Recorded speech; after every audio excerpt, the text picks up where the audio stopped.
তাদের কথার মতে বাংলাদেশ চলে এই প্রাইভেট কার চলার জন্য 4 লাইন ব্রিজ করলে তাদের সড়ক চলার জন্য সরকারি বিধান সুবিধা করে দিয়েছে। এরাই আমলারা বাংলাদেশের ব্যাংক হইতে কোটি কোটি টাকা আনিয়া বাংলাদেশে কোনো ব্যবস্থা না করিয়া বিদেশে গাড়ি বাড়ি করে এই টাকা বিদেশ থেকে ফেরত আনার জন্য আইনা বাংলাদেশে ফ্যাক্টরি কলকারখানা তৈরি করার জন্য আমরা কর্মস্থান দেওয়ার জন্য বাংলাদেশের কর্মজীবী মানুষদের বেকার বানিয়ে দিয়েছে।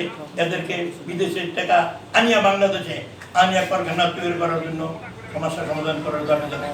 প্রিয় সাথী বন্ধুরা, সাংবাদিক ভাইয়েরা 9 নম্বর কুমিল্লা টাউন হলে যানজট নিরসনে জনগণের ভোগান্তি স্বার্থে 7টি ওভারব্রিজ, ঢাকায় আরও 2টি ওভারব্রিজ এবং রাস্তাঘাট কালভার্ট ব্রিজ।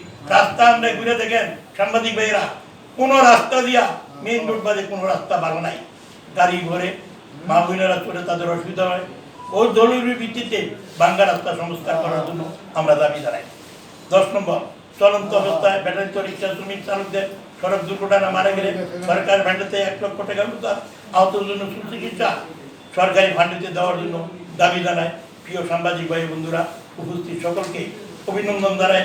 আমাদের দাবিগুলো উল্লেখ করার আহ্বান জানিয়ে আজকের আমি বক্তব্য শেষ করলাম। বাংলাদেশ জিন্দাবাদ, দুনিয়ার মধ্যে একক রাস্তায় আছে যেখানে